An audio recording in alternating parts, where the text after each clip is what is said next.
Y a propósito de la situación económica, de los aumentos registrados y particularmente en el último mes en que ha tenido devaluación, corridas y otras circunstancias que hemos ido relatando oportunamente, se conocieron los datos del índice de precios al consumidor que registra el CREVA en nuestra ciudad. Estamos en comunicación para hablar sobre este tema con Gonzalo Semilla, que es economista en jefe de ese organismo. ¿Qué tal, Gonzalo? ¿Cómo le va? Buen día.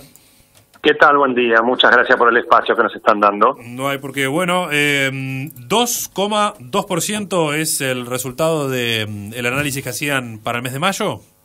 Sí, correcto. 2.2 y un resultado para nosotros esperado. Creo que en general para la población también, en función de, como vos bien dijiste anteriormente, un mayo muy convulsionado. Con una corrida cambiaria, una devaluación del tipo de cambio arriba del 20% y con el gran temor de cuánto iba a impactar esa devaluación en el nivel de precios. Por eso para nosotros es un 2.2, es algo que esperábamos, pero es algo que también a la gente de la población le preocupa, porque sigue siendo mayor al 2 y no vemos que estuviera bajando, ¿no?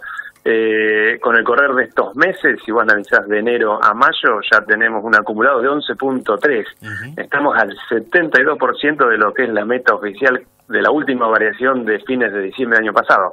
Hablar del 15.7 ya es historia, ya hace un par de meses que ya es historia, y te diría que los pronósticos de algunas consultoras privadas porteñas incluso están pensando un piso del 25-26 y hasta un 30%. Desde nuestro lado, obviamente, si vos ves el interanual, que el interanual sería de mayo del año pasado a mayo de este año, ya llegamos a un 24.4, mayor a todo lo que fue el 2017, con lo cual no va a ser menos el 2018 de lo que fue el 2017. Claro. ¿Cómo se compone ese 2.2% de mayo? Digamos, ¿qué rubros han tenido un mayor impacto? Bien, nosotros, medimos 9 capítulos. Entre esos 9 capítulos, los que mayor impacto tuvieron fueron bienes y servicios, esparcimiento, equipamiento y funcionamiento, transporte y comunicaciones y alimentos y bebidas. Todos ellos arriba del 2.2, es decir, entre 2.6% y 3.2, 3.4%. Y si desmenuzamos algunos de estos capítulos, tenemos que, por ejemplo, artículos de tocadores, lo que han tenido grandes aumentos, descartables, cigarrillos, que es algo que viene ocurriendo en los últimos meses, lo que es equipamientos textiles, accesorios para la decoración, muebles y accesorios, iluminación y ferretería. Lo que es comunicaciones, más que nada ha sido la alza de la entrada en vigencia de los nuevos valores en telefonía celular, con casi un 10% dentro de ese capítulo. Y alimentos y bebidas, que ha sido un 2.6%. Tenemos harinas de trigo, aceites, verduras, alimentos semipreparados, etcétera. Y ahí donde por ahí quizás debiéramos enfocarnos, porque nosotros a partir de enero de este año empezamos a publicar lo que es la inflación núcleo estacional y regulado. Es decir, ese 2.2% lo dividimos en 3 subrubros, donde el estacional, incorporamos o tiene que ver con todo lo que son bienes y servicios que aumentan en función de la estacionalidad, que puede ser frutas, verduras, ropa exterior, transporte por turismo, etcétera. Regulados, como bien sabemos, bienes y servicios que son en general sujetos a regulación, como puede ser electricidad, servicios sanitarios, combustible, salud, transporte, educación formal. Todo lo que el gobierno hace un año y medio ha venido pactando aumentos en las tarifas, eso sería regulado. Y el resto de todos los bienes de la canasta lo llamamos IPC núcleo. Y esa es la que el mes pasado, tuvo un gran impacto. Un 3.2 fue con respecto a regulados, que fue el 0.8, y regulados el que venía traccionando hacia arriba la inflación. Pero no quedaba otra. El mes pasado, en función de la gran devaluación y corrida cambiaria, del anuncio de un potencial acuerdo con el Fondo Monetario, lo poco que tenían previsto actualizar en tarifas la suspendieron todos. Entonces el impacto se vio más en traslado a precios de bienes. Y ese traslado de evaluación, la cuestión del dólar y demás, ¿cierra con este 2,2% o esa cadena, de impacto de los precios continúa en los meses, por ejemplo, en julio? Continúa. No, va a continuar porque es difícil, establecer que ocurra inmediatamente o se traslade. Yo te voy a decir lo siguiente, nosotros tomamos arriba de 6.300 precios durante el mes, todas las semanas, y son casi 400 variedades, y las primeras 2 semanas posteriores a estos cimbronazos no vimos grandes variaciones de precios, pero sí las últimas 2 semanas. Es decir, el impacto de la devaluación del peso se fue o impactó en las últimas 2 semanas y no es definitivo. Esto va a seguir ocurriendo en los meses venideros. Fíjate que ahora, con el acuerdo reciente con el Fondo Monetario, hoy el dólar también subió unos 30 o 40 centavos. Es decir, y se prevé, digamos, el tipo de cambio o el valor del dólar a diciembre está previsto en 29 pesos con 70 y hoy estamos en 25,80 aproximadamente. Es decir, esto va a seguir ocurriendo. En uno de los cuadros que tenemos aquí en el informe que publicaron, hay una variedad que es vivienda, que marca que respecto al mes anterior, en mayo registró una suba del 2,1, un acumulado anual del 16,5 y encabeza en el interanual con más del 48%. Sí, correcto. ¿Por qué, digamos, ahí eso tiene que ver con tarifas o...? Correcto. Exactamente, está muy bien entendido lo que vos estás diciendo. Fíjate que el interanual es el capítulo de mayor impacto y es lo que ha venido sucediendo en este último año y medio. Tiene que ver con el ajuste tarifario. El gobierno dice, bueno, no voy a subsidiar más o voy a empezar a bajar el subsidio a empresas de servicios públicos. Entonces habilita a que todos los meses haya una actualización de las tarifas y eso está dentro del rubro vivienda y es lo que nos ha impactado fuertemente. Claro. Recién hablabas del acuerdo con el Fondo Monetario Internacional. ¿Qué visión tienen respecto de el futuro a partir de ese compromiso asumido por el Gobierno Nacional? Bien, si bien hace un mes anunciaron que iba a ser en torno a los 20.000 millones de dólares y después fueron a 30.000 y hace 2 días estaban entre 30 y 50 y fue 50, es un gran número. Poco común. Si uno va a la página web del Fondo Monetario y ve los acuerdos stand-by y otros acuerdos de facilidades, salvo México que tiene 60.000 millones de dólares y acordados pero no utilizados, 50.000 millones sería un gran número dentro del fondo y para la Argentina. Mira, básicamente los próximos años hay vencimientos de deudas que serían similares a estos 50.000 millones. Eso, digamos, demuestra al mercado que estaríamos cubiertos ante los próximos vencimientos de deuda, pero es eso nada más, te diría, porque después el ajuste gradual que se venía dando hasta abril, en los anuncios del gobierno hace un mes, donde iba a bajar 30.000 millones de pesos, ahora el ajuste va a ser más notorio, más agresivo, y en función de lo que estamos leyendo y los puntos que incluye este acuerdo, va a haber, me da la sensación que un 2018 perdido, un 2018 donde va a seguir habiendo ajustes en las tarifas para bajar subsidios, donde la inflación quizás esté arriba del 25, los salarios acordados del 15, posiblemente haya alguna turbulencia social seguramente para reajustarlos, cosa que no sé si va a ocurrir, a pesar de que ya habilitaron a que haya un 5% más de ajuste salarial, pero van a quedar muy lejos de los aumentos de los precios. Entonces va a haber salarios reales que se van a ver decaídos.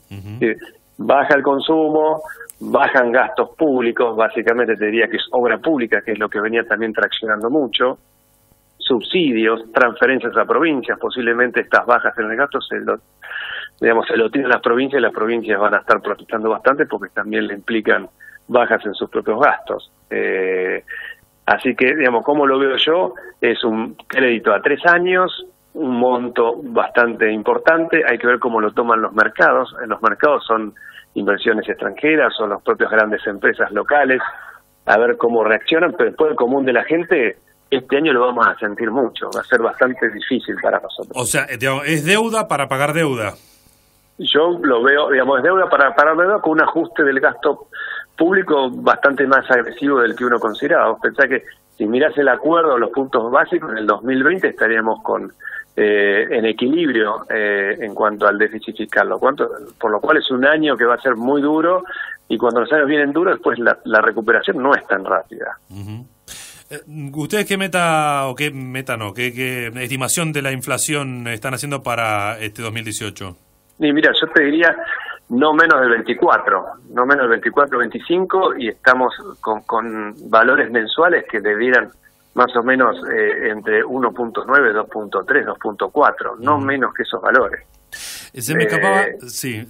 Lo de Meta, digo, pensando en ese 10% original que proponía el gobierno, la actualización al 15%, ahora directamente el abandono de ponerse Exacto. alguna meta. ¿Eso Sí. a qué responde? Digamos, ¿es que lo encararon mal? ¿Es una estrategia vinculada a algún otro tipo de negociación de, bueno, por ejemplo, la paritaria, digamos, decir, este es el techo, no va a haber más inflación que esto para no cerrar más salario? ¿Cómo lo analizan?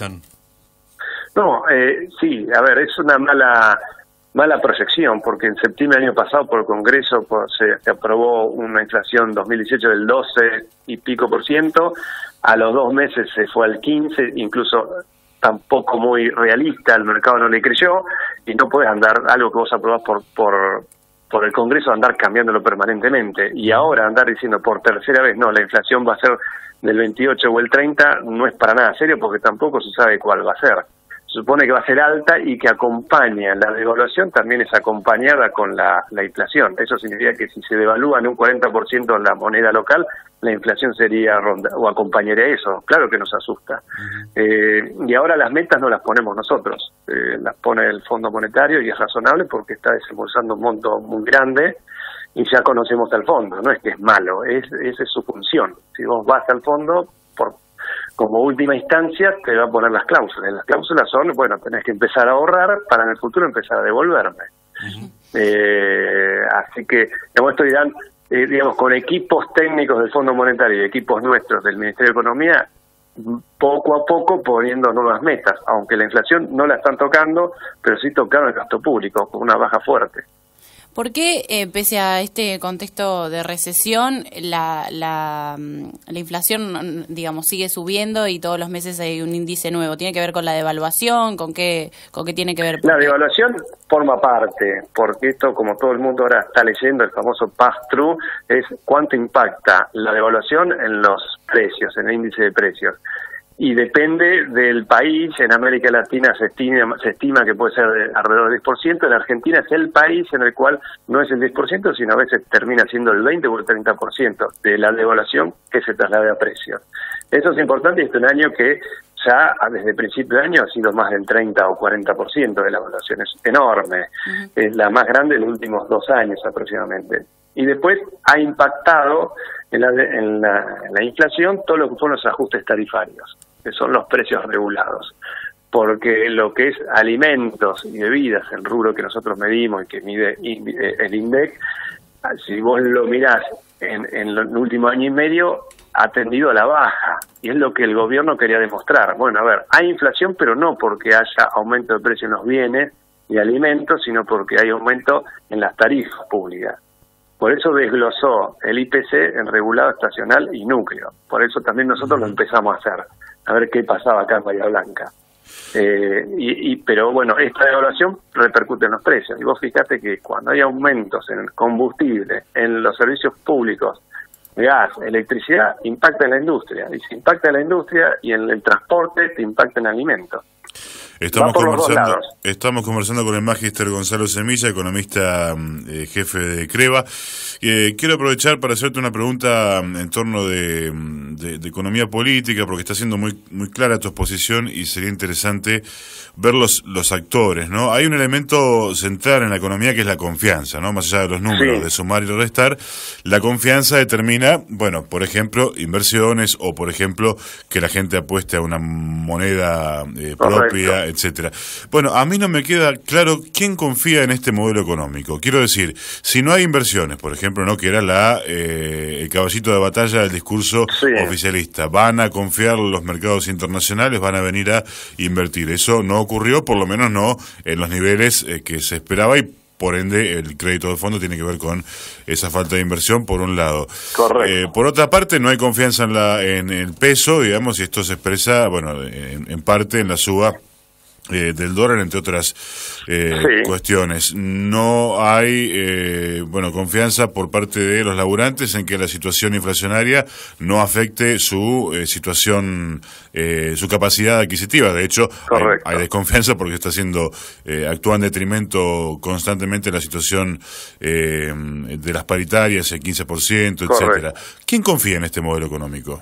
Bueno, buena pregunta. Ya casi que barriste por todos los sectores. Digamos, el extranjero, el mundo no confía en nosotros, no solamente por lo que ha venido ocurriendo en este último tiempo, sino Argentina históricamente crece, digamos, después desaparece el mercado, cambias gobiernos con políticas económicas de inserción o de intervencionismo o de libre cambio. Es decir, no tenemos una política económica estable, no importa qué gobierno nos gobierne, y eso hace que se destruya la confianza. Entonces, para que alguien de afuera venga a invertir en nosotros, tenemos que demostrar muchos años de confianza, muchos años, digamos, con más solidez económica, con proyectos más a largo plazo. Acá los proyectos en general son de 4 años, que es lo que dura un gobierno. Y no solamente en gobierno nacional, sino provincial y municipal.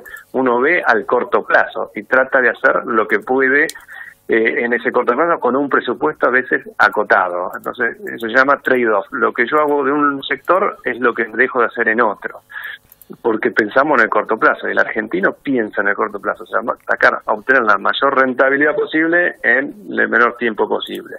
Entonces, con el correr del tiempo, para que el mundo nos mire a nosotros, tenemos que hacer los deberes bien, y no 2 meses o 2 años, sino una década o a 15 años, 20 años, y nos está costando horrores hacer eso. Eso del lado afuera. Y del lado adentro, sí, tampoco hay mucha confianza. Desde que pensamos, y culturalmente pensamos en el dólar como reserva de valores, porque no creemos nuestro propio peso. De todas formas, yo decía, con las LEVAX, que el Banco Central perdió cerca de $9.000 millones cuando se fueron a fines de abril. No eran fondos, no eran de la gente estándar y común y los que andan caminando, los que vendimos y antes de que se explique la renta financiera. Grandes grupos económicos internacionales, fondos comunes internacionales, más grandes empresas locales. El resto de los mortales la vemos pasar. Digamos, el resto de los mortales, como bien decís, se fijan su 15% y que si la inflación va a ser del 30% es el doble, y que a fin de mes ya no está llegando. Y eso es complejo. Entonces también descreemos. La confianza se tiene que hacer entre todos. Y acá sigue habiendo luchas de poderes. Digamos que a la oposición le vaya mal, hay grupos políticos que lo festejan y les es una oportunidad para empujarlos al abismo. Y lo mismo con otros gobiernos. Es decir, no hay una unidad, pero bueno, está bien que no la haya, no tiene por qué apostar. Cada uno tiene su convicción y su ideología. Pero está claro que por ahí estas políticas serán un poquito más liberales, y cuando son más liberales hay gente que queda en el camino. Gonzalo, muchísimas gracias. Por favor, gracias a usted y estamos en contacto. Hasta la próxima. Allí está. Hasta la próxima. Gonzalo Semilla, ex decano de la Facultad de la UPSO, profesor de esa universidad y también de la Universidad de Quilmes, coordina la diplomatura en Gerenciamiento Empresarial Virtual del Departamento de Economías de la Universidad Nacional del Sur y es economista jefe del CREVA, que es el Centro Regional de Estudios Económicos de Bahía Blanca, que depende de la Fundación Bolsa de Comercio.